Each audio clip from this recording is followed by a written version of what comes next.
नमस्कार दोस्तों, आप सभी का स्वागत है आपके अपने YouTube चैनल तिरकी नंबर 1 में। आज की इस क्लास में हम लोग बात करने वाले हैं यूपी SSC पेट एग्ज़ाम के बारे में। और देख लीजिएगा, ये बुक आपकी है घटना चक्र 2022 की। इससे हम लोगों ने 2 टॉपिक को कंप्लीट कर लिया है जो कि 5-5 नंबर के आते हैं। पहला टॉपिक कंप्लीट किया था हम लोगों ने इतिहास। पहला टॉपिक इतिहास को कंप्लीट किया था हम लोगों ने, और दूसरा टॉपिक था हमारा, ये आता है 5 नंबर का। दूसरा था आपका भारतीय राष्ट्रीय आंदोलन, ये 5 नंबर का आता है।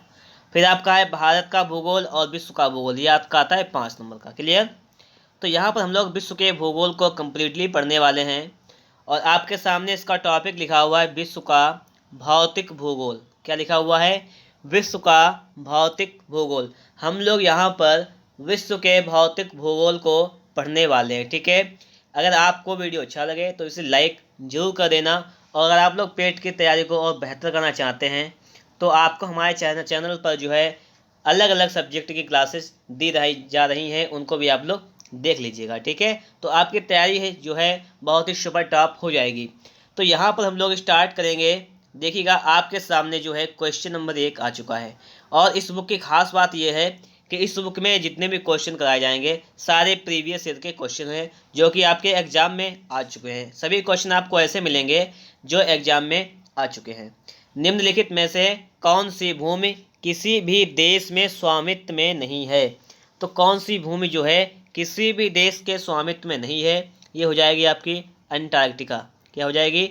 अंटार्कटिका। इसकी देखिए व्याख्या पढ़ते चलिएगा कि अंटार्कटिका भूमि पर किसी भी देश का स्वामित्व नहीं है। वर्ष 1959 में संपन्न अंटार्कटिका ट्रीटी के तहत अंटार्कटिका क्षेत्र का उपयोग केवल वैज्ञानिक तथा शांतिपूर्ण उद्देश्यों हेतु किया जा सकता है। और यह संधि इस क्षेत्र में सभी प्रकार के क्षेत्रीय दावों को नकारती है। बात क्लियर और आप लोगों के समझ में आ गई होगी। आगे अगर हम लोग बात करें, यहाँ पर लिखा हुआ है, इसको देखिएगा, यूरोप में कितने देश हैं? क्या लिखा हुआ है आपका यहाँ पर? यूरोप में कितने देश? तो क्वेश्चन है आपका कि यूरोप में कितने देश हैं? तो यूरोप में हो जाएंगे 44। कितने देश हैं? यूरोप में 44 देश हैं। लेकिन लिखा हुआ है कि विकल्प के अनुसार यूरोप में कुल 44 देश हैं, परंतु रूस, साइप्रस, तुर्की, जॉर्जिया, अजरबैजान, आर्मेनिया, तजाकिस्तान का विस्तार यूरोप एवं एशिया दोनों ही देशों में माना जाता है। इससे यूरोप में देशों की संख्या 51 मानी जाती है। कितनी? 51। आगे देखें हम लोग, तो आपके सामने अगला क्वेश्चन लिखा हुआ है, इसको देखिएगा। इनमें से कौन सा महाद्वीप सही ढंग से अपने सबसे बड़े देश से मेल रखता है? ठीक है, तो कौन सा हो जाएगा आपका? दक्षिण अमेरिका, ब्राज़ील। कौन सा हो जाएगा? दक्षिण अमेरिका, ब्राज़ील में। अब देखिए, आपको लिखा गया यहाँ पर कि दक्षिण अमेरिका महाद्वीप में क्षेत्रफल की दृष्टि से सबसे बड़ा देश ब्राज़ील है, अतः विकल्प डी सही सुमेलित है। उल्लेखनीय है कि एशिया महाद्वीप में क्षेत्रफल की दृष्टि से सबसे बड़ा देश चीन, अफ्रीका महाद्वीप में क्षेत्रफल की दृष्टि से सबसे बड़ा देश अल्जीरिया तथा उत्तरी अमेरिका महाद्वीप में क्षेत्रफल की दृष्टि से सबसे बड़ा देश कनाडा है। ठीक है, तो यहाँ पे सभी देशों के बारे में बात कर ली गई है। आगे बात करेंगे हम लोग, और आपके सामने यहाँ पर अगला क्वेश्चन आ चुका है कि इनमें से किस महाद्वीप में सवाना घास के मैदान नहीं हैं? सवाना घास के मैदान कहाँ नहीं है? तो यूरोप में नहीं है। क्लियर?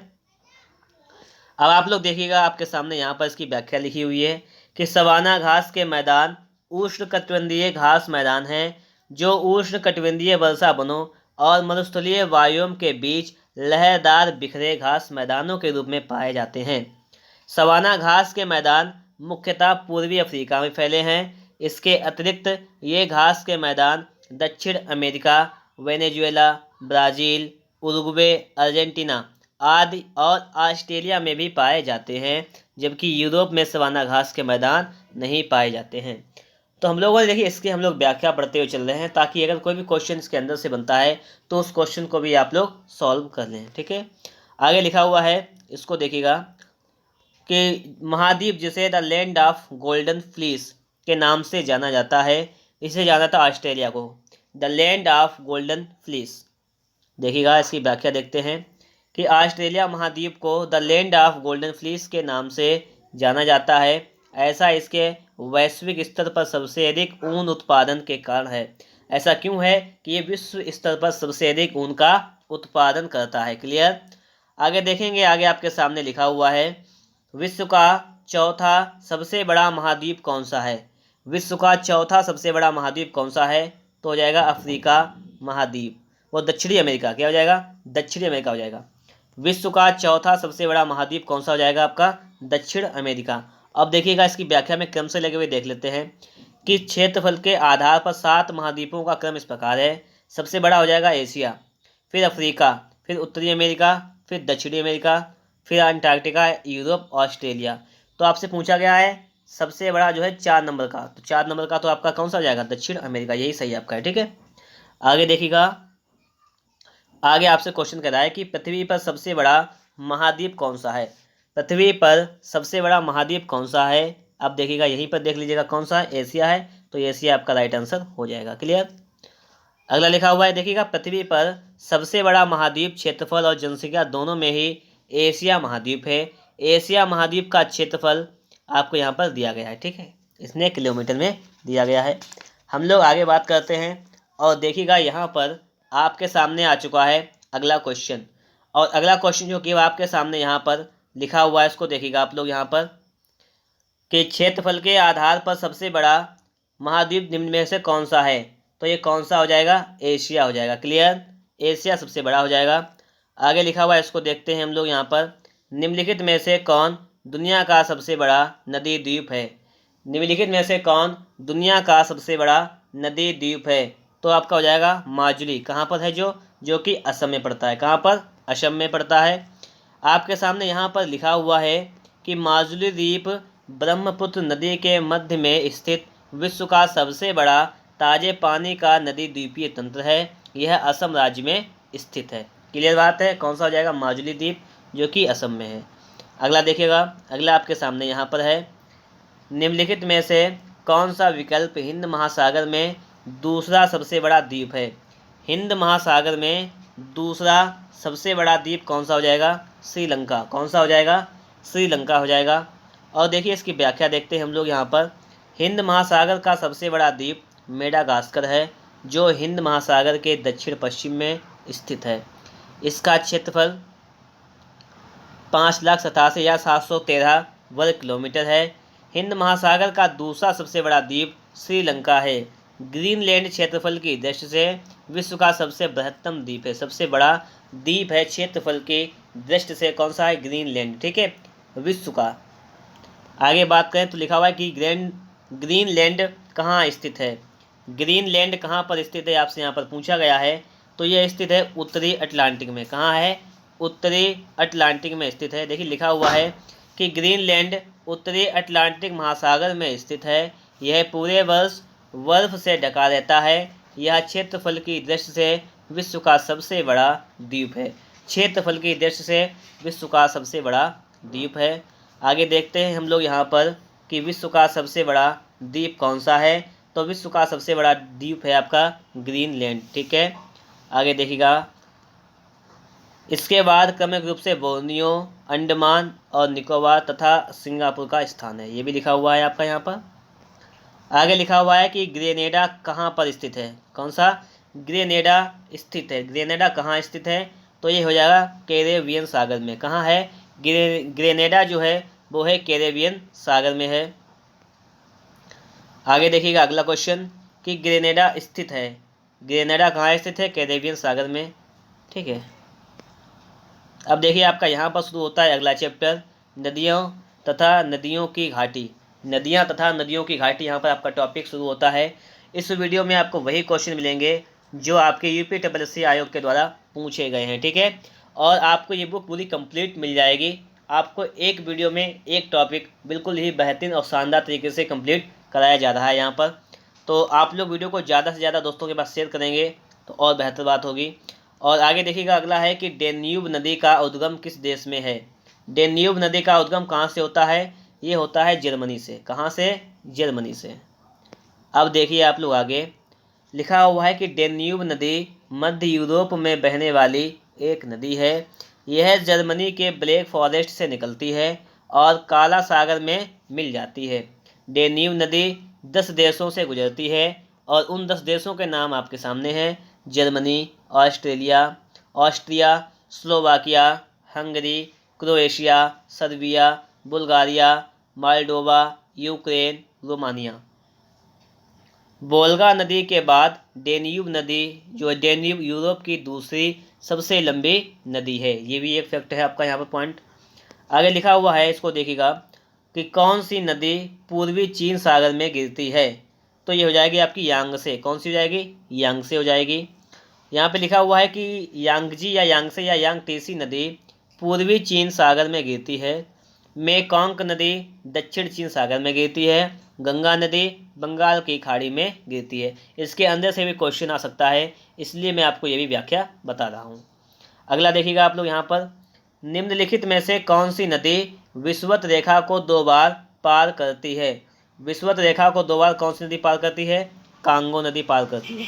अब देखिएगा इसकी व्याख्या यहाँ पर कि कांगो नदी, जिसे प्रायः जायरे नदी के नाम से भी जाना जाता है, तो कांगो नदी को या जायरे नदी को, बात एक ही है, विषुवत रेखा को 2 बार पार करती है। यह 4700 किलोमीटर लंबी है। यह नदी नील नदी के बाद अफ्रीका महाद्वीप की दूसरी सबसे लंबी नदी है। क्लियर हुई बात? अब हम लोग देखेंगे आगे, और आगे आपके सामने यहाँ पर लिखा हुआ है कि निम्नलिखित में से दुनिया की सबसे तंग घाटी कौन सी है? दुनिया की सबसे तंग घाटी कौन सी है? The grand canyon. The grand canyon. अब देखिए आपके सामने लिखा हुआ है कि दुनिया की सबसे तंग घाटी द ग्रैंड कैनियन अमेरिका के एरिजोना प्रांत में स्थित है। इस प्रांत से होकर गुजरने वाली कोलोराडो नदी से बनी तंग गहरी घाटी को ही द ग्रैंड कैनियन के नाम से जाना जाता है। क्लियर? आगे देखेंगे, लिखा हुआ है कि विश्व का सबसे ऊंचा झरना स्थित है। विश्व का सबसे ऊंचा झरना स्थित है, आपसे पूछा गया है, तो कहाँ हो जाएगा? वेनेजुएला में। कहाँ है? वेनेजुएला में है। आपके सामने आगे लिखा हुआ है कि विश्व का सबसे ऊंचा झरना वेनेजुएला में स्थित है। एंजेल जलप्रपात वेनेजुएला की रियो करोनी नदी की सहायक शुरून नदी पर स्थित है।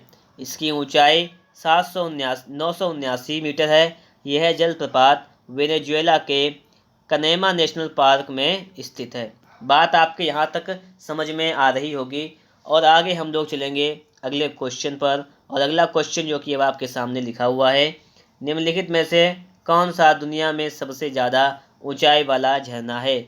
दुनिया में सबसे ज़्यादा ऊंचाई वाला झरना कौन सा है? हो जाएगा आपका एंजेल। कौन सा हो जाएगा? एंजेल हो जाएगा। क्लियर? आगे लिखा हुआ है कि डोवर जल संधि जोड़ती है। डोवर जल संधि डोवर जल संधि किसे किसे जोड़ती है? तो ये इंग्लिश चैनल को उत्तर सागर से जोड़ती है। किसे? इंग्लिश चैनल को उत्तर सागर से जोड़ती है। लिखा हुआ है कि डोवर जल संधि इंग्लिश चैनल को उत्तर सागर से जोड़ती है। इसके अलावा यह इंग्लैंड और फ्रांस को अलग करती है। डोवर जल संधि इंग्लैंड और फ्रांस को अलग करती है। अगला क्वेश्चन देखिएगा, आपके सामने यहाँ पर लिखा हुआ है कि मैक्सिको की खाड़ी किसके द्वारा अटलांटिक महासागर से जुड़ी हुई है? तो किसके कारण? फ्लोरिडा जल संधि के कारण। फ्लोरिडा जल संधि के कारण। देखिएगा यहाँ पर लिखा हुआ है, मैक्सिको की खाड़ी अमेरिका और क्यूबा के बीच फ्लोरिडा जल संधि के माध्यम से अटलांटिक महासागर के हिस्से से जुड़ा है और कैरेबियाई सागर के पश्चिम में स्थित है। कहाँ पर स्थित है? कैरेबियाई सागर के पश्चिम में। अब देखिएगा यहाँ पर आपका अगला टॉपिक शुरू होता है, पर्वत, पहाड़ियाँ और हिमनद। पर्वत, पहाड़ियाँ और हिमनद। ठीक है, हम लोग यहाँ पर इस बुक में विश्व का जो भूगोल है उसको कम्प्लीटली यहाँ पर पढ़ने वाले हैं। देखिए आपके सामने यहाँ पर पहला क्वेश्चन आ गया है, यूरोप के उच्चतम पर्वत शिखरों में से एक माउंट एल्ब्रुस कहाँ स्थित है? माउंट एल्ब्रुस कहाँ स्थित है? ये रूस में स्थित है। कहाँ पर? ये रूस में स्थित है। अब देखिएगा इसकी व्याख्या दी गई है, माउंट एल्ब्रुस पर्वत शिखर रूस में स्थित है। यह काकेशस पर्वत की सर्वोच्च चोटी है। यह यूरोप का सबसे ऊंचा पर्वत है। कौन सा? माउंट एल्ब्रूस जो है पर्वत शिखर कहाँ स्थित है? रूस में है। यह काकेशस पर्वत की सबसे ऊंची चोटी है और यह यूरोप का सबसे ऊंचा पर्वत हो जाएगा। ठीक है, अगला लिखा हुआ है, इसको देखिएगा आप लोग यहाँ पर कि निम्नलिखित में से कौन सा गैर एशियाई उच्चतम पर्वत शिखर है, ये पूछा गया है आपसे यहाँ पर। तो आपका ये हो जाएगा अकांकागुआ पर्वत। कौन सा? अकांकागुआ पर्वत। अब देखिएगा इसका व्याख्या आपको यहाँ पर दिया गया है। अकांकागुआ पर्वत गैर एशियाई उच्चतम पर्वत शिखर है। यह दक्षिणी अमेरिका के एंडीज पर्वतमाला का सबसे ऊंचा पर्वत है। इसकी ऊंचाई 6960 मीटर है। किलिमंजारो 5895 मीटर अफ्रीका में है। एल्ब्रूस पर्वत 5642 मीटर रूस में है। मैकिनली पर्वत 6190 मीटर उत्तरी अमेरिका में स्थित है। ये चीज़ें यहाँ पर स्थित हैं। आगे आपको दिया गया है कि वर्तमान में माउंट मैकनली का नाम परिवर्तित कर माउंट डेनाली कर दिया गया। क्या कर दिया गया? माउंट डेनाली कर दिया गया। क्लियर? आगे देखते हैं, आगे लिखा हुआ है विश्व की सबसे बड़ी पर्वत श्रृंखला कौन सी है?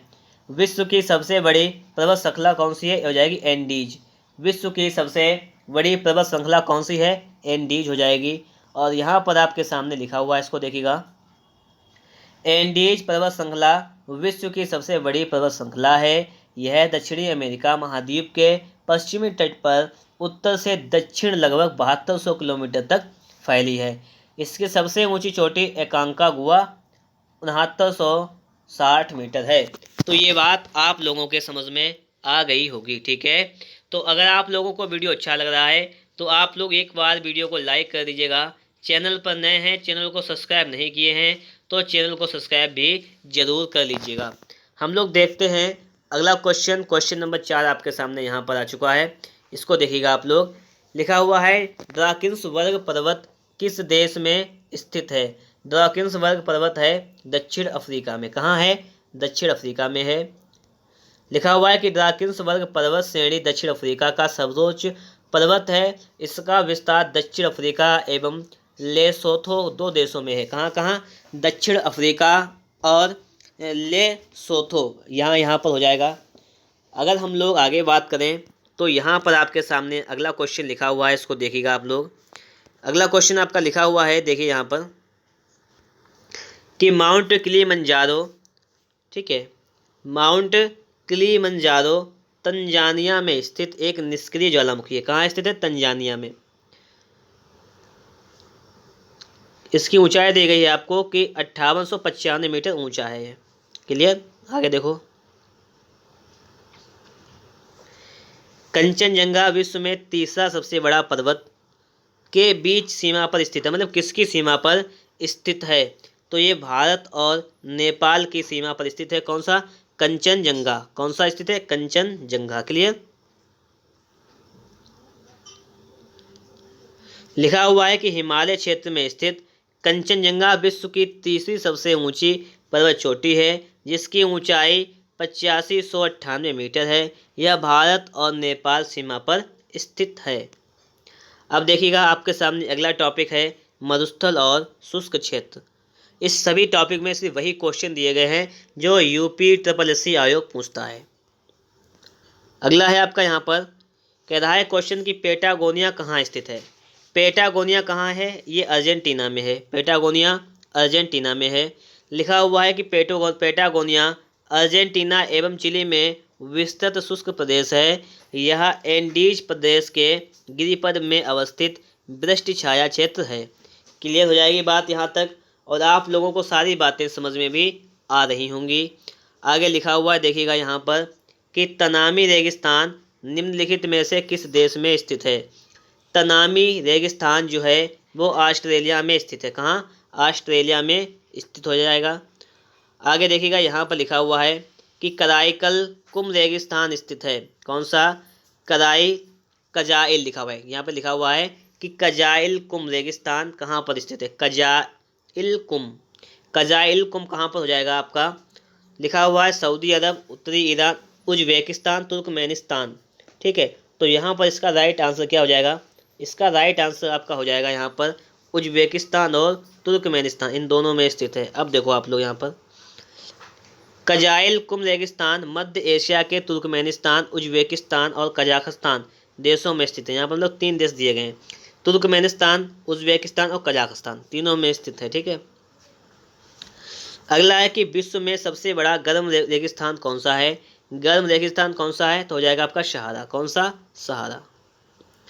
विश्व का सबसे बड़ा गर्म रेगिस्तान सहारा है, जो कि उत्तरी अफ्रीका के उष्णकटिबंधीय क्षेत्र में पड़ता है। इसका कुल क्षेत्रफल लगभग 3.6 मिलियन वर्ग मील है। क्लियर। अगला है आपका कि मरुद्वीप संबंधित है।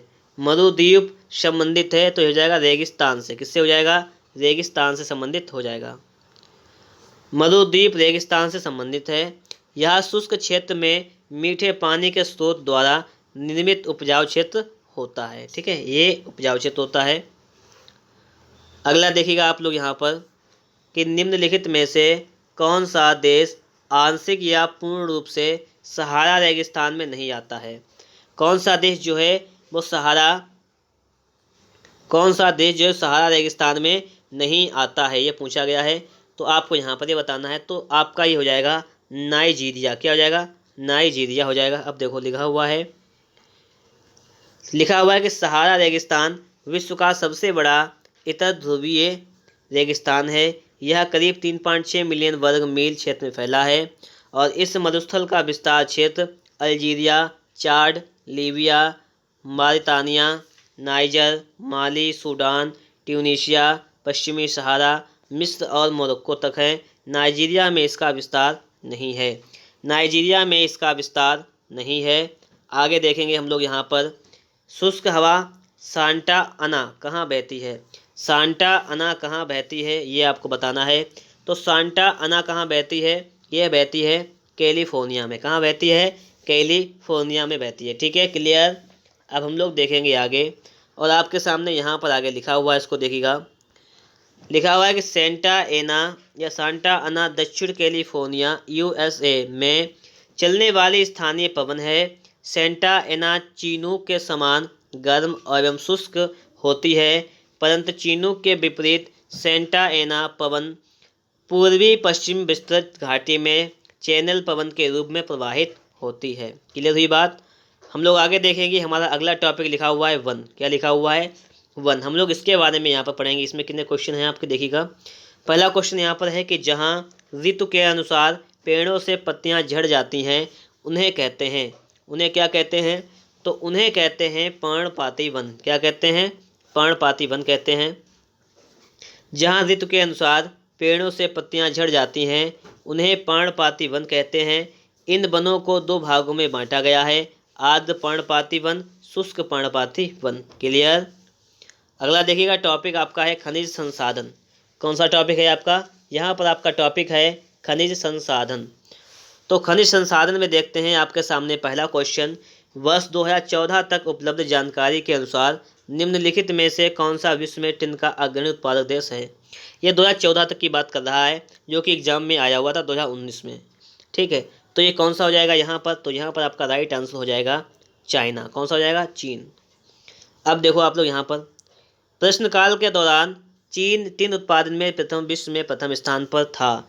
इंडियन मिनरल ईयरबुक 2020 में दिए गए वर्ष 2019 के आंकड़ों के अनुसार भी चीन विश्व में टिन का अग्रणी उत्पादक देश है। टिन उत्पादन में दूसरा स्थान पर इंडोनेशिया और तीसरे स्थान पर म्यांमार है। क्लियर। आगे आपका है यहाँ पर कि वर्ष 2012 तक उपलब्ध जानकारी के अनुसार विश्व में बॉक्साइट का सबसे बड़ा उत्पादक देश कौन सा है। विश्व में बॉक्साइट का सबसे बड़ा उत्पादक देश कौन सा है, ऑस्ट्रेलिया। कौन सा हो जाएगा, ऑस्ट्रेलिया हो जाएगा। क्लियर। प्रश्नकाल के दौरान ऑस्ट्रेलिया बॉक्साइट का सबसे बड़ा उत्पादक देश था। वर्ल्ड मिनरल प्रोडक्शन 2016 से 20 के अनुसार विश्व में बॉक्साइट का सबसे बड़ा उत्पादक ऑस्ट्रेलिया है, जबकि गिनी और चीन क्रमशः दूसरे और तीसरे स्थान पर है। कौन सा, गिनी दूसरे नंबर पे है और चीन तीसरे नंबर पे है। लिखा हुआ है कि किस देश में यूरेनियम का सबसे अधिक भंडार है। यूरेनियम का सबसे अधिक भंडार है ऑस्ट्रेलिया में। कहाँ है, ऑस्ट्रेलिया में हो जाएगा। लिखा हुआ है आपका यहाँ पर वर्ल्ड न्यूक्लियर एसोसिएशन के आंकड़ों के अनुसार वर्ष 2019 में ऑस्ट्रेलिया में यूरेनियम का सबसे अधिक भंडार पाया जाता है। कजाकिस्तान दूसरे और कनाडा तीसरे स्थान पर है। कजाकिस्तान जो है वो दूसरे स्थान पर है, कनाडा तीसरे स्थान पर है। क्लियर। अगला आपका लिखा हुआ है कि जापान में होन्शु नामक द्वीप किसके लिए प्रसिद्ध है। होन्शु नामक द्वीप किसके लिए प्रसिद्ध है? ये है तेल के लिए प्रसिद्ध। किसके लिए? ये तेल के लिए प्रसिद्ध है। और अगला क्वेश्चन आपका यहाँ पर लिखा हुआ है कि कौन सा देश सबसे अधिक मरकरी का उत्पादन करता है। कौन सा देश सबसे अधिक मरकरी का उत्पादन करता है? तो हो जाएगा आपका मैक्सिको। कौन सा हो जाएगा? मैक्सिको हो जाएगा। क्लियर। अगला लिखा हुआ है कि वर्ल्ड माइनिंग डाटा 2021 के अनुसार प्रश्न काल में दिए गए विकल्पों में मैक्सिको मरकरी या पारा का सबसे अधिक उत्पादन करता था। वर्ष 2019 में मरकरी के उत्पादन में चीन प्रथम, तजाकिस्तान दूसरे स्थान पर है। चीन कौन से नंबर पे है? पहले नंबर पर, और तजाकिस्तान दूसरे नंबर पर हो जाएगा। हम लोग देखेंगे अगला क्वेश्चन जो कि आपके सामने है कि निम्नलिखित में से कौन सा उर्वरक खनिज नहीं है। खनिज कौन सा नहीं है? तो टंगस्टन जो है वो खनिज नहीं है। आगे देखेंगे हम लोग। देखिए आपके सामने आगे भी लिखा हुआ है कि टंगस्टन एक उर्वरक खनिज नहीं है। यह धूमिल श्वेत रंग की धातु को है। टंगस्टन का उपयोग बिजली के बल्बों के तंतुओं को बनाने, काटने के औजार, शल्य चिकित्सा के यंत्र आदि की मिश्र धातुओं में होता है, जबकि शेष उर्वरक खनिज हैं जैसे नाइट्रेट हो जाएगा, फास्फोरस, पोटास। लेकिन टंगस्टन का युग आपने बल्ब देखा होगा, उसके अंदर तार होता है जो रेड कलर में जलता है। ठीक है, वही होता है टंगस्टन का तार।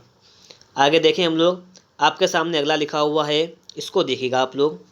लिखा हुआ है कि विश्व में सोने का सबसे अधिक उत्पादन किस देश में होता है। तो सोने का उत्पादन होता है चाइना में। कहाँ होता है? सबसे अधिक उत्पादन होता है चाइना में होता है। हम लोग देखेंगे आगे। और अगला क्वेश्चन आपके साथ देखिए, पहले इसकी व्याख्या देख लेते हैं कि वर्ल्ड मिनरल प्रोडक्शन के अनुसार प्रश्नकाल एवं वर्तमान में चीन में स्वर्ण का सबसे अधिक उत्पादन करता है। 2020 में चीन में कुल वैश्विक उत्पादन का लगभग 11.4%, ऑस्ट्रेलिया ने 10.3%, रूस ने 9.7% उत्पादन किया था।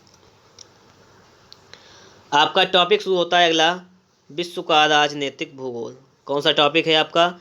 विश्व का राजनीतिक भूगोल। और विश्व के राजनीतिक भूगोल में आपका पहला है अजरबैजान, जो कभी सोवियत संघ का एक हिस्सा था। निम्नलिखित में से कौन सी उसकी राजधानी है? उसकी राजधानी क्या है? तो राजधानी हो जाएगी बाकू। ये हो जाएगी अजरबैजान की।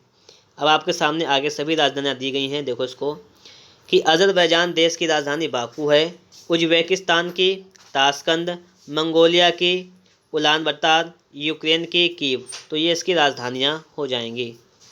आपके सामने अगला क्वेश्चन है, ये देखिए पेट में पूछा गया क्वेश्चन है, निम्न में से कोस्टा रिका की राजधानी कौन सी है। कोस्टा रिका की राजधानी कौन सी है? तो कोस्टा रिका की राजधानी कौन सी हो जाएगी? सान जोस। क्या हो जाएगी? सान जोस। ठीक है। अगला देखिएगा, आपका यहाँ पर लिखा हुआ है कि रियाद किस देश की राजधानी है। मतलब एक राजधानी आपकी आई थी, एक फर्स्ट शिफ्ट में, एक सेकंड शिफ्ट में। तो रियाद हो जाएगी आपकी सऊदी अरब की। किसकी? सऊदी अरब की हो जाएगी। लिखा हुआ है कि रियाद सऊदी अरब की राजधानी है। बांग्लादेश की राजधानी ढाका है। म्यांमार की राजधानी नायपीड़ा है। ठीक है, क्लियर। अगला आपका लिखा हुआ है, इसको देखिएगा कि वेनिस शहर जो नहरों और पुलों से युक्त है, निम्नलिखित किस देश में स्थित है। कौन सा? वेनिस शहर जो है वो किस देश में स्थित है? ये हो जाएगा आपका इटली में। कहाँ स्थित है? ये आपका इटली में स्थित है। लिखा हुआ है कि वेनिस इटली का एक प्रमुख नगर है जो नहरों और पुलों से युक्त है। इसे नहरों के शहर के रूप में जाना जाता है। इसे नहरों के शहर के रूप में जाना जाता है। ये सारी बातें आप लोगों को समझ में आ रही होंगी। हम लोग देखेंगे अगला क्वेश्चन जो कि आपके सामने है, इसको देखिएगा आप लोग। लिखा हुआ है कि निम्नलिखित में से किस देश की समुद्री सीमा भूमध्य सागर पर नहीं है। भूमध्य सागर पर कौन सी नहीं है? तो बेल्जियम की सीमा नहीं है। Kingdom of Belgium Uttar Paschim Europe में स्थित एक देश है। बेल्जियम की समुद्री सीमा उत्तरी सागर से मिलती है, ना कि भूमध्य सागर से। बेल्जियम की सीमा फ्रांस, जर्मनी, लक्समबर्ग और नीदरलैंड्स के साथ साझा कर होती है। तुर्की, फ्रांस और यूनान की समुद्री सीमा भूमध्य सागर से मिलती है। तो इस प्रकार से हम लोगों ने यहाँ तक कंप्लीट कर लिया है और हम लोग देखते हैं आगे के क्वेश्चंस को। और आगे का क्वेश्चन जो कि आपके सामने आ चुका है, निम्नलिखित में से कौन सा एक अल्पाइन देश है? कौन सा एक अल्पाइन देश है? तो क्या हो जाएगा? इटली हो जाएगा आपका अल्पाइन देश। लिखा हुआ है आपका यहाँ पर, आल्प्स पहाड़ों के आसपास स्थित देशों को अल्पाइन देश के रूप में संदर्भित किया जाता है। वर्ष 1991 में अल्पाइन कन्वेंशन द्वारा परिभाषित अल्पाइन देशों में 8 देश शामिल हैं। इटली, फ्रांस, ऑस्ट्रिया, स्विट्जरलैंड, ठीक है, लिechtenstein, जर्मनी, स्लोवेनिया, मोनाको, ये सब किसमें शामिल हैं? इन्हें सभी को कहते हैं अल्पाइन कन्वेंशन के द्वारा शामिल किए गए थे अल्पाइन देश।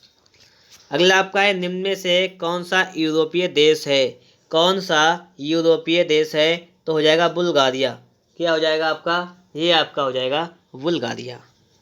हम लोग देखेंगे यहाँ पर लिखा हुआ है कि बुल्गारिया यूरोप महाद्वीप का एक ऐसा देश है, इसकी राजधानी सोफिया है, इसके पूर्व में काला सागर स्थित है। बुल्गारियन लेव इसकी आधिकारिक मुद्रा है। अगर आपसे पूछ लिया जाए कि बुल्गारिया की जो मुद्रा है वो क्या हो जाएगी, तो बुल्गारियन लेव इसकी मुद्रा हो जाएगी।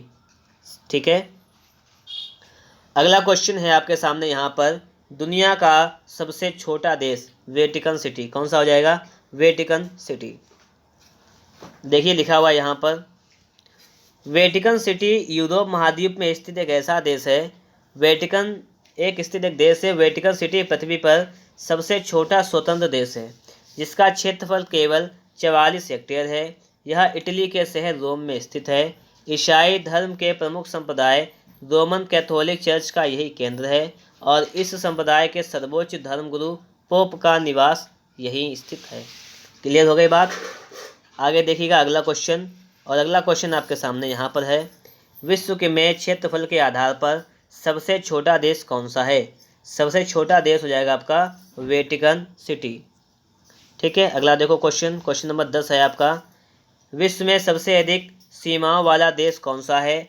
तो सबसे अधिक सीमाओं वाला देश है आपका चाइना। कौन सा है? चाइना है। चाइना सबसे अधिक सीमाओं को स्पर्श करता है। चाइना की सीमा जो है 13 देशों से लगती है। कितनी देशों से? 13 देशों से लगती है। इस प्रकार से हम लोगों का अगला टॉपिक यहाँ पर आ चुका है जलवायु और मौसम का। हम लोग अब जलवायु और मौसम से संबंधित यहाँ पर क्वेश्चंस को पढ़ने वाले हैं और इसके बाद में हमारा अगला टॉपिक आ जाएगा। इसी प्रकार से जितने भी टॉपिक होंगे सारे टॉपिक को हम लोग बहुत ही बेहतरीन तरीके से यहाँ पर कवर करने वाले हैं। तो देखिएगा, सबसे पहला क्वेश्चन आपका लिखा हुआ है कि सबसे अधिक वार्षिक वर्षा कहाँ होती है? सबसे अधिक वार्षिक वर्षा कहाँ पर होती है? तो ये कहाँ पर होती है ये बताना है। अमेजन बेसिन में। कहाँ होती है? अमेजन बेसिन में। लिखा हुआ है कि दिए गए विकल्पों में सबसे अधिक वर्षण यानी अमेजन बेसिन में होता है। यहाँ औसतन वार्षिक वर्षण 200 सेंटीमीटर होता है। यह बेसिन विषुवतीय रेखीय प्रदेश में पड़ता है, जिससे यहाँ वर्ष भर वर्षण होता है। क्लियर? अगला देखें हम लोग यहाँ पर अगला क्वेश्चन लिखा हुआ है, धुंध जो नमी के बड़े कणों से बना है कहलाता है, उसे क्या कहते हैं? उसे कोहरा कहते हैं। क्या कहते हैं? कोहरा कहते हैं। लिखा हुआ है कि वायुमंडल की निचली परत में विद्यमान छोटी छोटी जल की बूंदों, धुओं अथवा धूल कणों की सघन राशि जिससे अदृश्यता उपस्थित होती है, उसे कोहरा कहा जाता है। क्या कहा जाता है? ये कोहरा कहा जाता है। अगला क्वेश्चन आपका देखिए लिखा हुआ है कि टर्मिनल डॉपलर रडार TDR किसके लिए प्रयुक्त किया जाता है? तो ये किसके लिए प्रयुक्त किया जाता है? तो यहाँ पर जो है लिखा हुआ है कि मौसम की भविष्यवाणी, खराब मौसमों में हवाई जहाज़ों को उतारने में, भूकंप का मापांकन या गहरे समुद्र में मार्ग निर्देशन। अब देखिएगा यहाँ पर इसकी व्याख्या को पहले समझिएगा आप लोग। यहाँ पर लिखा हुआ है कि टर्मिनल डॉपलर रडार मुख्य रूप से खराब मौसम की जानकारी हासिल कर हवाई जहाज़ों को नीचे उतारने एवं उड़ाने के में सहायता करता है। हालांकि कुछ मौसम वैज्ञानिकों द्वारा भी TDR द्वारा एकत्र आंकड़ों का प्रयोग कर मौसम की भविष्यवाणी की जाती है। तो इसका मतलब क्या है? यहाँ पर ये भी सही हो रहा है और यहाँ पर ये भी सही हो रहा है, इसलिए ये इसका उत्तर यहाँ पर स्टार में आपको यहाँ पर दिया गया है। अगला आपका है यहाँ पर कि निम्बस किस मेघ को दर्शाता है। निम्बस किस मेघ को दर्शाता है, तो ये वर्षा मेघ को दर्शाता है। निम्बस मेघ वर्षा मेघ से संबंधित है। ये बादल धरातल के अधिक नज़दीक पाए जाते हैं।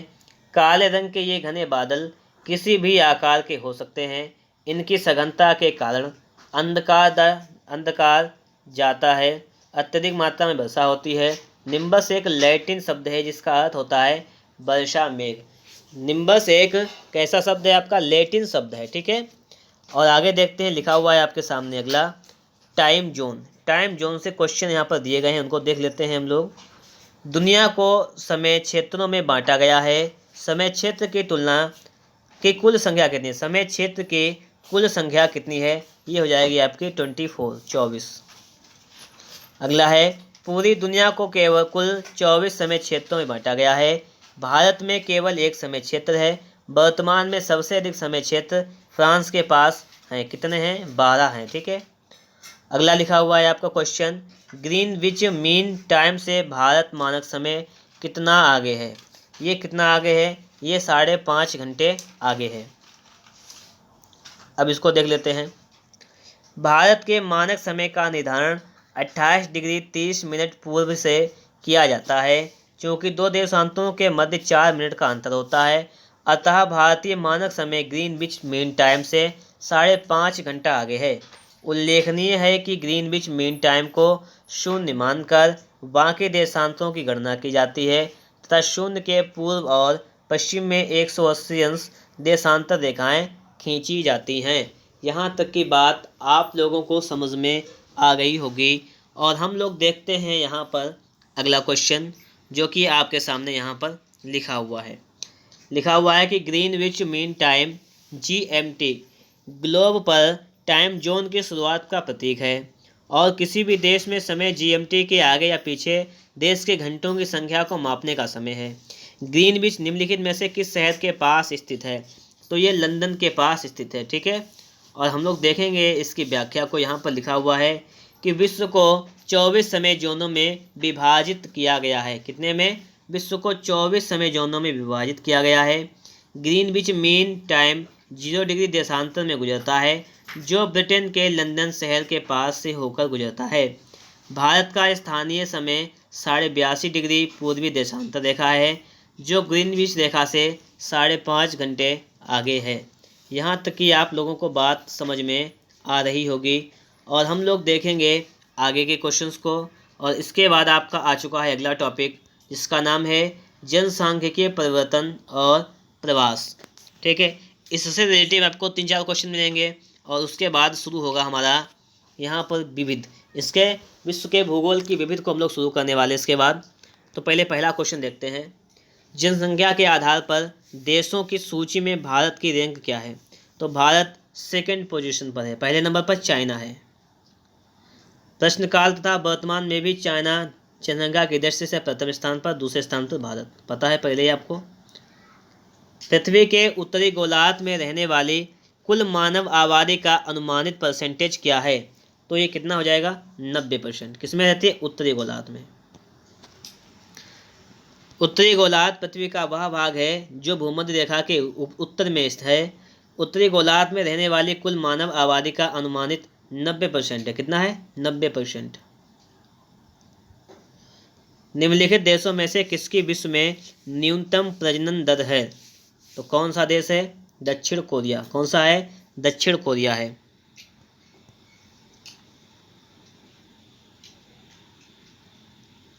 देखिए यहाँ पर आंकड़े देखिए, इनको एक बार पढ़ लेते हैं हम लोग।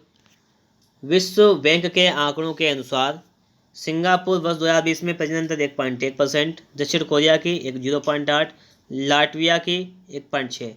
ताइवान सरकार ने आंकड़ों के अनुसार 2020 में न्यूनतम प्रजनन दर 1.07 था। ध्यातव्य है कि विश्व बैंक ताइवान का पृथक आंकड़ा जारी नहीं कर सकता है। प्रश्नकाल एवं वर्तमान में भी दिए गए विकल्पों में न्यूनतम प्रजनन दर दक्षिण कोरिया की है। क्लियर। निम्नलिखित में से किस देश की प्रजनन दर विश्व में सबसे अधिक है। विश्व में सबसे अधिक किसकी दर है, ये हो जाएगा सोमालिया। कौन सा, सोमालिया। प्रश्नकाल और वर्तमान में सोमालिया में प्रजनन दर सबसे अधिक थी। अब देखिए यहाँ पर अंगोला 5.4%, 2020 की बात है। माली 5.7%, सोमालिया 5.9%, नाइजीरिया 5.2%। यूपीडब्ल्यूएससी ने इस प्रश्न का उत्तर विकल्प डी नाइजीरिया माना है, जो कि त्रुटिपूर्ण प्रतीत होता है। मतलब नाइजीरिया गलत मान लिया था यूपीडब्ल्यूएससी आयोग ने, जो कि यहाँ पर जिसका सही उत्तर क्या हो जाएगा, आपका सही ऑप्शन सी ऑप्शन हो जाएगा, जो कि आपका है यहाँ पर सोमालिया। क्लियर।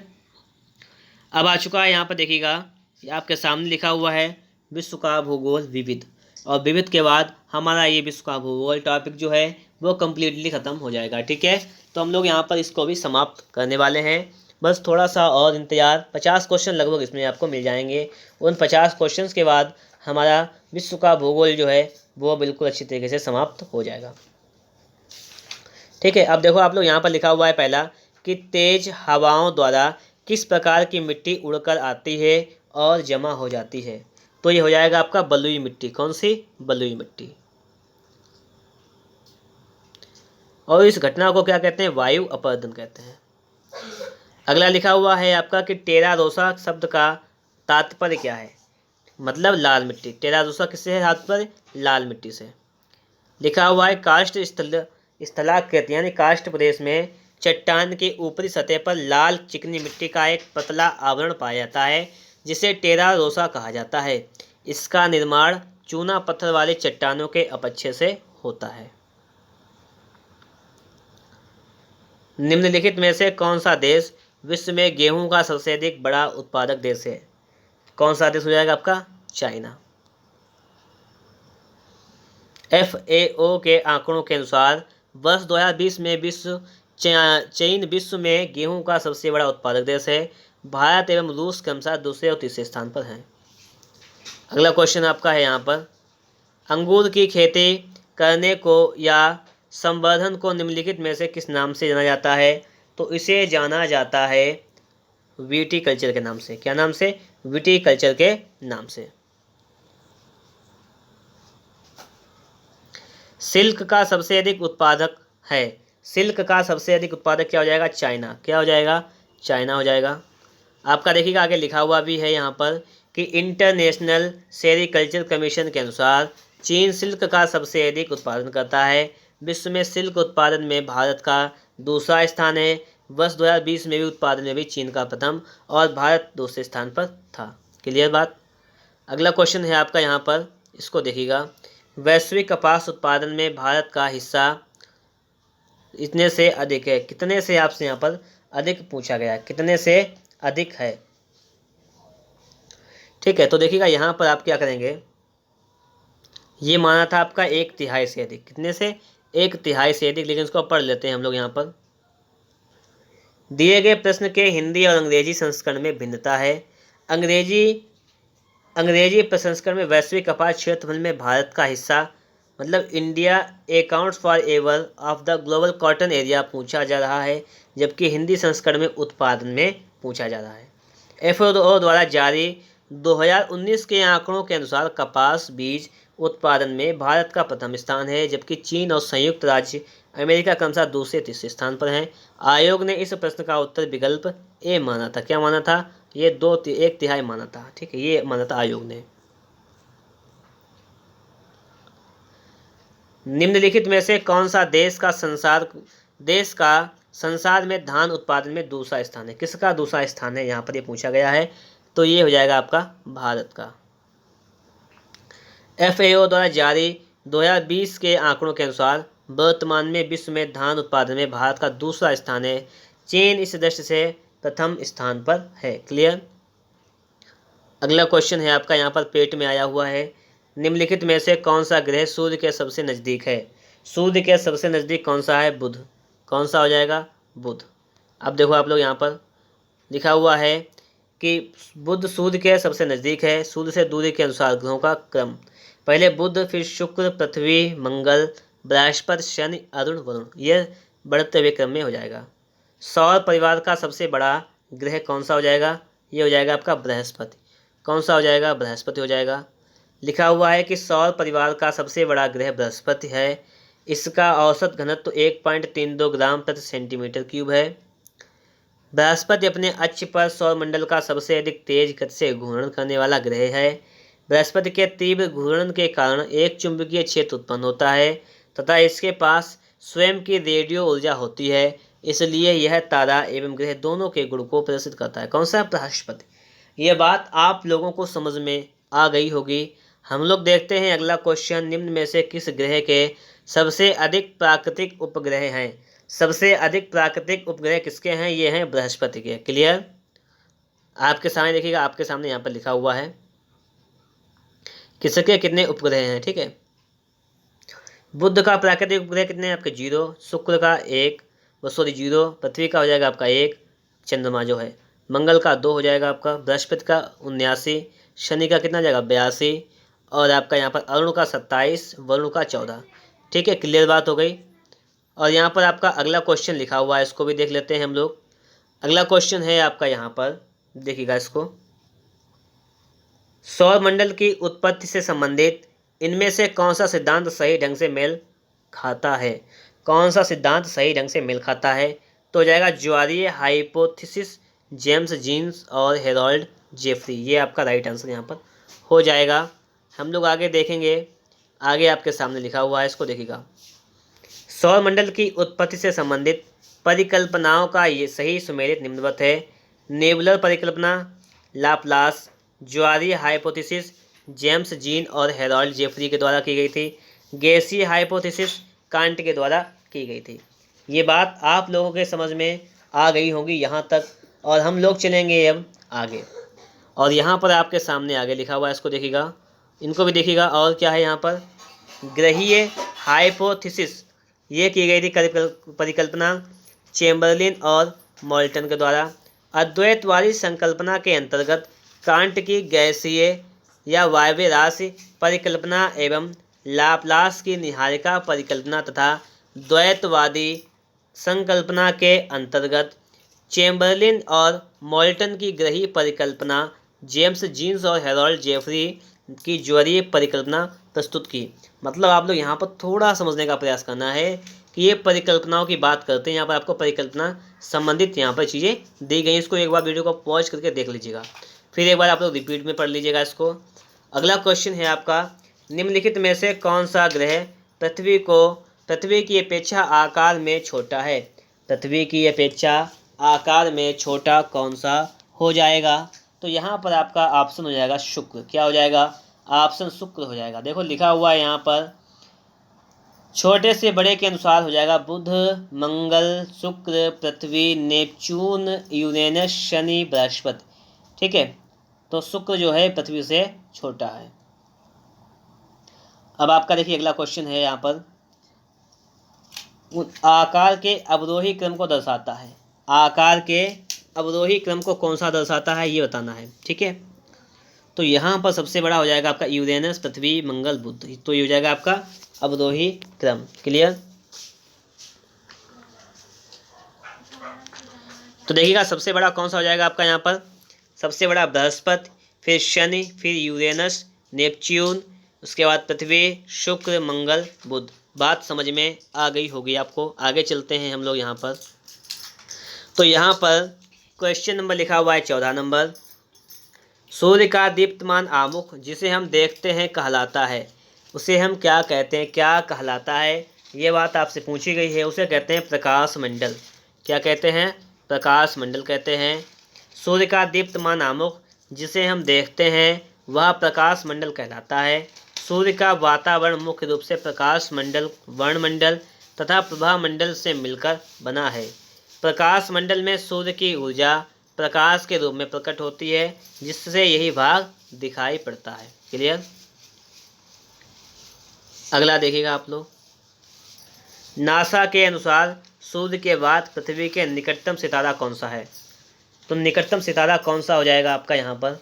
ये हो जाएगा आपका प्रॉक्सिमा सेंचुरी। कौन सा? प्रॉक्सिमा सेंचुरी हो जाएगा।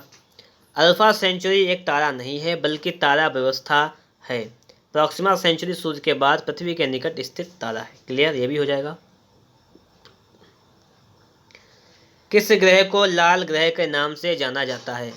किस ग्रह को लाल ग्रह के नाम से जाना जाता है? तो ये हो जाएगा आपका मंगल ग्रह। कौन सा हो जाएगा? मंगल ग्रह हो जाएगा। ठीक है, अब देखिए यहाँ पर देखिए लिखा हुआ भी है कि मंगल ग्रह को लाल ग्रह के नाम से जाना जाता है।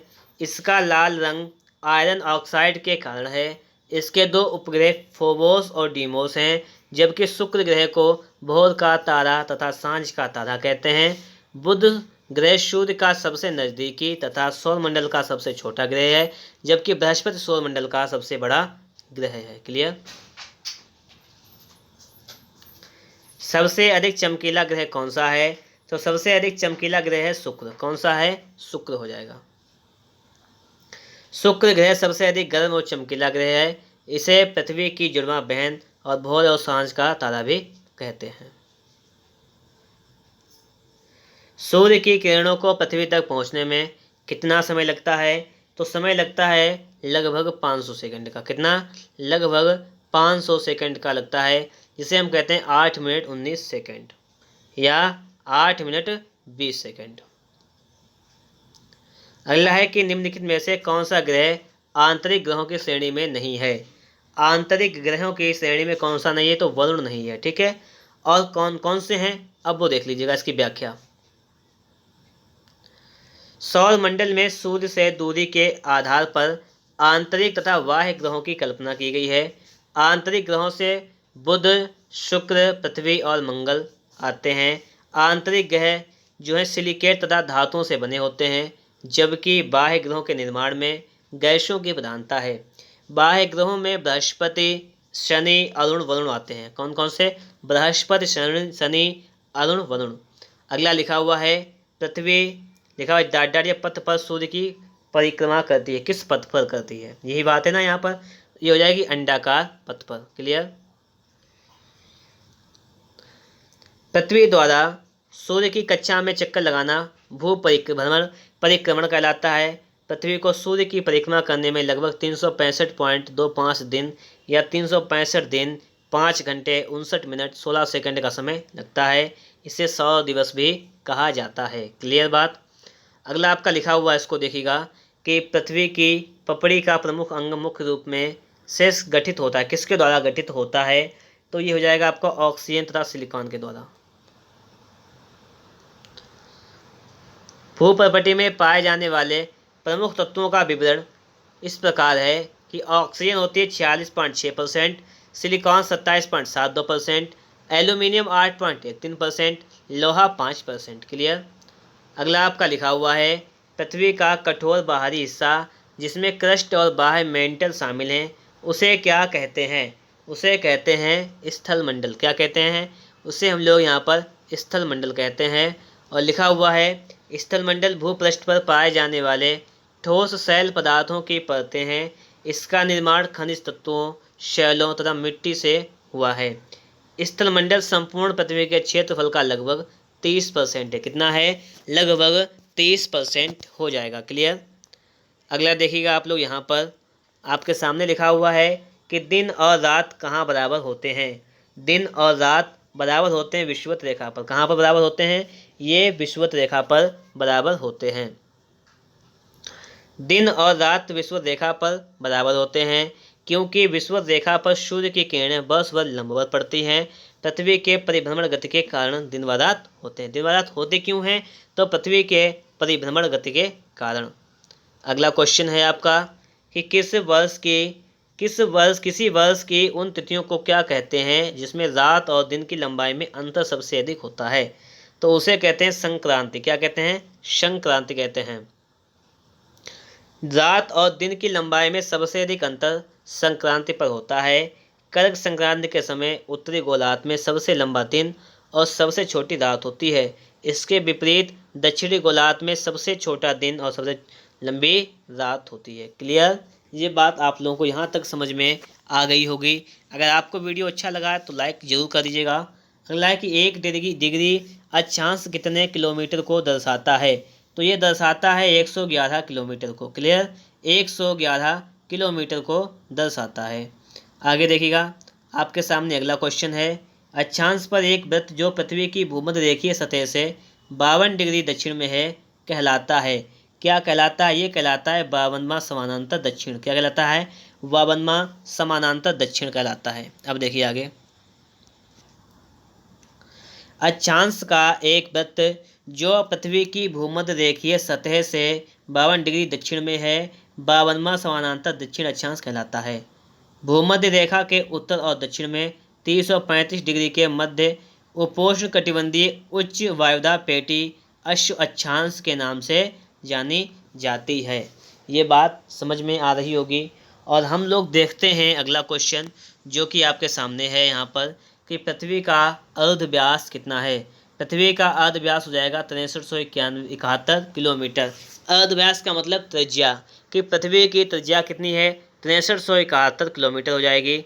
और आपके सामने लिखा हुआ है कि नासा के अनुसार पृथ्वी की बृहद माध्य अर्ध व्यास 6371 किलोमीटर है, जबकि विषुवतीय अर्ध व्यास 6378.137 किलोमीटर, ध्रुवीय अर्ध व्यास 6356.752 किलोमीटर तथा कोर अर्ध व्यास 3485 किलोमीटर है। ठीक है, इस प्रकार निकटतम सही उत्तर आपका बी वाला हो जाएगा, जो कि आपको बताया गया था 6371 किलोमीटर। ठीक है, अगला देखिएगा आप लोग यहाँ पर, पृथ्वी का विषुवतीय व्यास कितना है। पृथ्वी का विषुवतीय व्यास कितना है ये आपसे पूछा गया है। ये हो जाएगा 12,756 किलोमीटर। यहाँ पर लिखा हुआ है कि पृथ्वी की विषुवतीय त्रिज्या जो है 6378.137 किलोमीटर, व्यास 12,756.274 और ध्रुवीय व्यास 12,713.504 किलोमीटर। अगला है कि 1 घंटे के समयांतराल में देशांतरीय दूरी क्या होगी? तो क्या हो जाएगी? 15 डिग्री हो जाएगी। अगला देखिएगा, पृथ्वी अपने अक्ष पर 24 घंटे में एक चक्कर लगाती है और इस प्रक्रिया में 360 डिग्री घूम जाती है। इसका अर्थ ये हुआ कि पृथ्वी 1 घंटे में 360/24 में 15 डिग्री घूम जाती है। तो क्लियर बात है, यहाँ पर भाग करने की बात थी। अगला आपका है कि शरदीय विषुव रात दिन बराबर 2019 में को था, मतलब रात दिन बराबर कब होते हैं, बात ये है यहाँ पर। ठीक है, तो कब होते हैं? तो ये होते हैं आपके 23 सितंबर को। कब? 23 सितंबर लिखा हुआ है, देखिएगा यहाँ पर। 20 या 21 मार्च को बसंत विषुव के समय और 22 या 23 सितंबर को शरद विषुव के समय दिन रात बराबर होते हैं। इन स्थितियों में सूर्य विषुवत रेखा पर लंबवत चमकता है। अगला आपका है यहाँ पर, पेट में पूछा गया क्वेश्चन, वसंत विषुव कब होता है? वसंत विषुव कब होता है? 21 मार्च को होता है। कब? 21 मार्च को होता है। अगला है कि इस वर्ष का सबसे लंबा दिन कौन सा है? तो सबसे लंबा दिन हो जाएगा 21 जून। ये भी पेट एग्जाम में, ये UPSC आमीन परीक्षा का क्वेश्चन है। ठीक है, अगला देखिएगा आप लोग, यहाँ पर आपके सामने लिखा हुआ है कि उत्तरी गोलार्ध में शीत अयनांत अर्थात 21-22 दिसंबर को वर्ष का सबसे छोटा दिन होता है। इसके विपरीत ग्रीष्म अयनांत के समय उत्तरी गोलार्ध में 20-21 जून को वर्ष का सबसे लंबा दिन होता है और इसके विपरीत 20-21 जून को दक्षिणी गोलार्ध में सबसे छोटा दिन और 21-22 दिसंबर को सबसे बड़ा दिन होता है। ये बात यहाँ तक क्लियर हो गई होगी और आप सभी लोगों को समझ में भी आ गई होगी। हम लोग देखते हैं अगला क्वेश्चन जो कि आपके सामने लिखा हुआ है कि दक्षिणी गोलार्ध में सबसे छोटा दिन कब होता है? ये होता है आपका दक्षिणी गोलार्ध में होता है 21 जून को। कब होता है? 21 जून को होता है। क्लियर? कर्क रेखा कहाँ से गमन करती है? कर्क रेखा कहाँ से गमन करती है? तो भारत और सऊदी अरब से गमन करती है। भारत और सऊदी अरब से। अब देखो आप लोग यहाँ पर इसकी व्याख्या को देख लेना, समझ में आ जाएगा कि दिए गए विकल्पों में कर्क रेखा भारत और सऊदी अरब से गुजरती है। 23.5 डिग्री उत्तरी अक्षांश को कर्क रेखा कहा जाता है। 23.5 डिग्री दक्षिणी अक्षांश को मकर रेखा कहा जाता है और 0 डिग्री अक्षांश को विषुवत रेखा कहा जाता है और विषुवत रेखा को भूमध्य रेखा भी कहा जाता है। अगला क्वेश्चन देखिएगा, निम्नलिखित देशों में से किस एक देश के में से भूमध्य रेखा गुजरती है? भूमध्य रेखा कहाँ से गुजरती है? तो कोलंबिया, केन्या, इंडोनेशिया, यहाँ से भूमध्य रेखा गुजरती है। भूमध्य रेखा निम्नलिखित देशों से होकर गुजरती है: Ecuador, Colombia, Brazil, Gabon, Congo लोकतांत्रिक गणराज्य, Uganda, Kenya, Somalia, Maldives, Indonesia, Kiribati, Sao Tome और प्रिंसिप यहाँ से जो है गुजरती है। क्लियर। हम लोग देखते हैं, थोड़े से क्वेश्चन हमारे और रह गए हैं, उनको भी देख लेते हैं और पूरा वीडियो हमारा यहाँ पर कंप्लीट होने वाला है। बस थोड़ा टाइम और लगेगा। अगर आप लोगों ने यहाँ तक देख लिया तो इसका मतलब कि आप पढ़ने वाले छात्र हैं और आप वीडियो को कम्प्लीटली देख लेंगे, आपका टॉपिक बिल्कुल ही बेहतर से क्लियर हो जाएगा। देखो यहाँ पे लिखा हुआ है कि यूरेशियाई प्लेट और भारतीय प्लेट के टकराव पर सिकुड़न के परिणाम स्वरूप निर्मित लंबवत घाटियाँ हैं। तो ये कौन सी घाटियाँ हो जाएंगी? ये हो जाएंगी दूंस। कौन सी? दूंस। अगला क्वेश्चन आपका है यहाँ पर, यह है डाटा लिखा हुआ है प्राचीन विशाल एकीकृत महाद्वीप पेंजिया का दक्षिणी भाग है जिसके उत्तरी भाग में अंगारा भूमि स्थित है। तो ये हो जाएगा आपका गोंडवाना भूमि, एक प्राचीन विशाल एकीकृत महाद्वीप का दक्षिणी भाग है। क्लियर।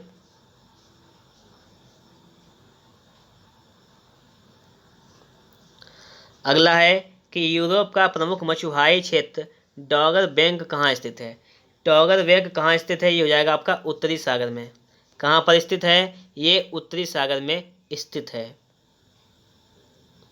और इंग्लिश चैनल इंग्लैंड और फ्रांस के मध्य में स्थित है। अगला आपका है कि अंतर्राष्ट्रीय चावल अनुसंधान संस्थान कहाँ स्थित है? तो अंतर्राष्ट्रीय चावल संस्थान मनीला में स्थित है।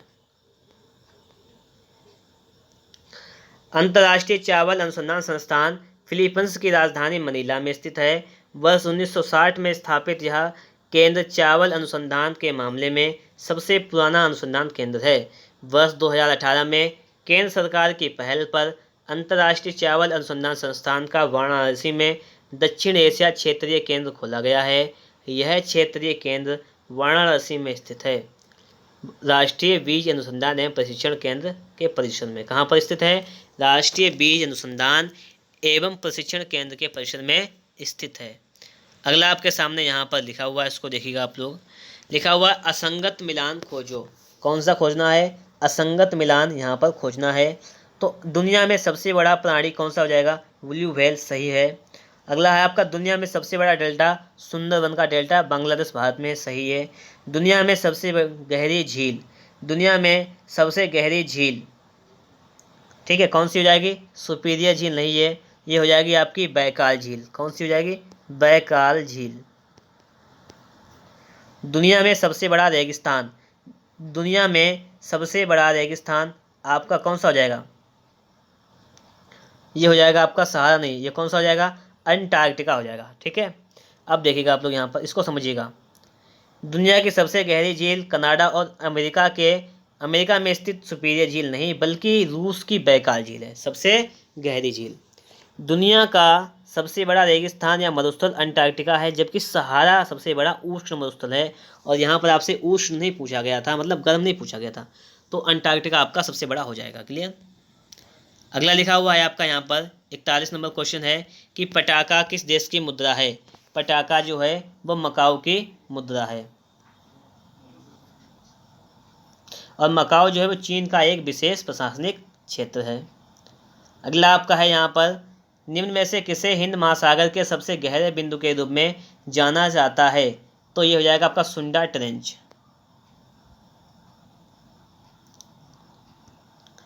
पृथ्वी की सतह के कुल क्षेत्रफल के लगभग 70% भाग पर जल क्षेत्र का विस्तार है। इस जल क्षेत्र के सबसे बड़े घटक महासागर हैं। इन महासागरों में गर्त पाए जाते हैं जो महासागरों के सबसे गहरे भाग होते हैं। विश्व की सबसे गहरी गर्त मेरियाना ट्रेंच, इसे चैलेंजर भी कहते हैं। मेरियाना गर्त को चैलेंजर भी कहते हैं। प्रशांत महासागर में स्थित है। कहाँ पर स्थित है? प्रशांत महासागर में स्थित है। क्लियर। हिंद महासागर का गहरा गर्त सुंडा गर्त है। क्लियर।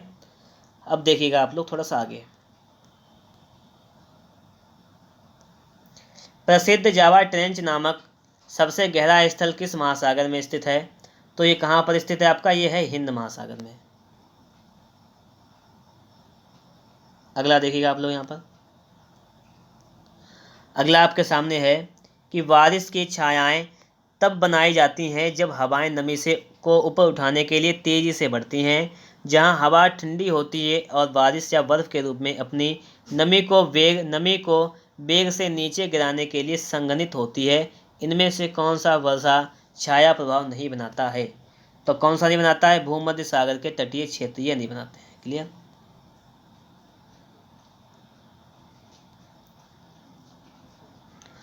अगला है आपका, यहाँ पर इसको देखिएगा, चंद्रमा का आकार पृथ्वी के आकार का लगभग कितना है? 1/3, 4, 5, 6 कितना है? ये हो जाएगा आपका 1/6 हो जाएगा। ठीक है, लिखा हुआ है यहाँ पर कि चंद्रमा पृथ्वी का एकमात्र उपग्रह है।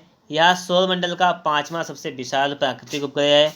चंद्रमा का व्यास 3475 किलोमीटर तथा चंद्रमा पर किसी वस्तु के गुरुत्वाकर्षण बल का मान पृथ्वी का 1/6 होता है। कितना होता है? 1/6। अगला क्वेश्चन है आपका, यहाँ पर लिखा हुआ है गैलेरेस ज्वालामुखी किस देश में स्थित है? तो हो जाएगा आपका कोलंबिया। कहाँ स्थित है? कोलंबिया में स्थित है। अगला क्वेश्चन आपका लिखा हुआ है माउंट एटना, जिसे यूरोप का सबसे सक्रिय ज्वालामुखी माना जाता है, किस देश में स्थित है? तो माउंट एटना जो है वो स्थित है आपका इटली में। कहाँ स्थित है? इटली में स्थित है। ठीक है, अगला क्वेश्चन है आपका यहाँ पर हवाई ज्वालामुखी निम्नलिखित में से किसका उदाहरण है? तो हवाई ज्वालामुखी किसका उदाहरण है? ये है ढाल ज्वालामुखी का। किसका उदाहरण है? ढाल ज्वालामुखी का उदाहरण है। यहाँ पे लिखा हुआ है कि हवाई द्वीप पर पाए जाने वाले ज्वालामुखी ढाल ज्वालामुखी के उदाहरण हैं। यह सभी ज्वालामुखियों में से सबसे विशाल हैं। तरल लावा के उद्गम के कारण इनकी ढाल मंद होती है। ये ज्वालामुखी प्रमुख रूप से बेसाल्ट से निर्मित होते हैं तथा कम विस्फोट होते हैं और ये कम विस्फोटक होते हैं। क्लियर? 49 नंबर क्वेश्चन आपके सामने यहाँ पर है कि इनमें से कौन सा टेक्टोनिक प्लेट के मूवमेंट या शिफ्ट के कारण होता है? जहाँ ये टेक्टोनिक प्लेट मिलते हैं। तो यहाँ पर आपका राइट आंसर क्या हो जाएगा? भूकंप। क्या हो जाएगा?